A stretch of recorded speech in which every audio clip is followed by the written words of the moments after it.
राधे राधे दोस्तों।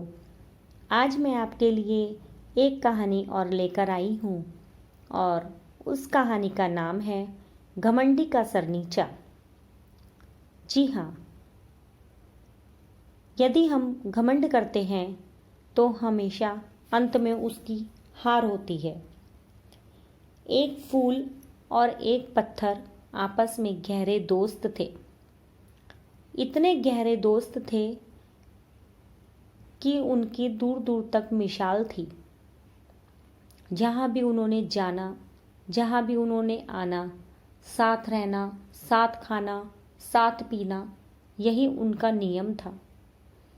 एक बार उस फूल को अपनी सुंदरता पर बहुत घमंड हो जाता है और वह पत्थर से कहता है, यार क्या किस्मत है तेरी, पत्थर क्या किस्मत है तेरी। लोग बाग तुझे ठोकर मारकर चलते हैं, तू तो सड़क पे पड़ा रहता है और तेरा कोई आदर सम्मान भी नहीं करता। और मुझे देख, मेरी क्या किस्मत है, मैं सबके गले का हार बनता हूँ और लोग मुझे भगवान की मूर्ति के आगे भी चढ़ाते हैं। अब पत्थर बेचारा ये सारी बातें चुपचाप सुन रहा होता है और बहुत मायूस होता है, अपने मन में इतना दुखी होता है और चुपचाप रह जाता है। अगले दिन उसी रास्ते से एक मूर्तिकार गुजर रहा होता है। उस पत्थर को देखकर उसके मन में विचार आता है, अरे ये पत्थर यहाँ रास्ते में पड़ा है, क्यों ना मैं इसे अपने साथ ले चलूं और इसको तराश कर एक भगवान की सुंदर मूर्ति बनाऊंगा। कितना सुंदर पत्थर है।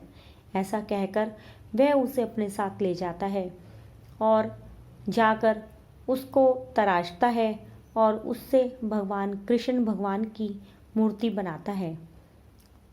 कुछ दिनों में वह मूर्ति बनकर तैयार हो जाती है और उस मूर्ति को मंदिर में स्थापित किया जाता है।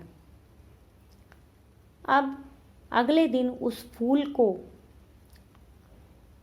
कुछ बच्चे वहाँ से तोड़कर ले जाते हैं और वह फूल उसी मूर्ति के चरणों में चढ़ाया जाता है। जब फूल और पत्थर आपस में मिलते हैं तो वे दोनों एक दूसरे को पहचान लेते हैं। पत्थर उस फूल से कहता है, अरे दोस्त, तुम यहाँ। तब फूल को बड़ा आश्चर्य होता है कि ये तो वही पत्थर है जो मेरा मित्र था और जिसको मैंने बोला था कि तू तो सड़क पर पड़ा रहता है। आज उसी पत्थर की ये मूर्ति बन गई है। तब पत्थर उसे सारी बात बताता है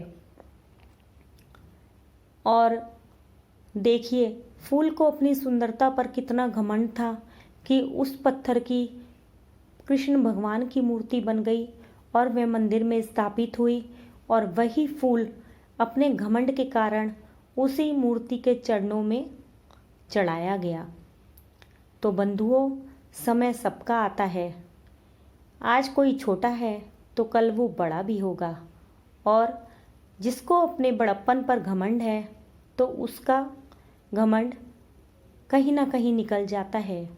इसलिए हमें अपनी किसी भी चीज़ पर घमंड नहीं करना चाहिए। क्या पता कब कौन सी वस्तु कहाँ पर सोना निकल जाए और कौन सी वस्तु कहाँ पर खाक बन जाए। राधे राधे।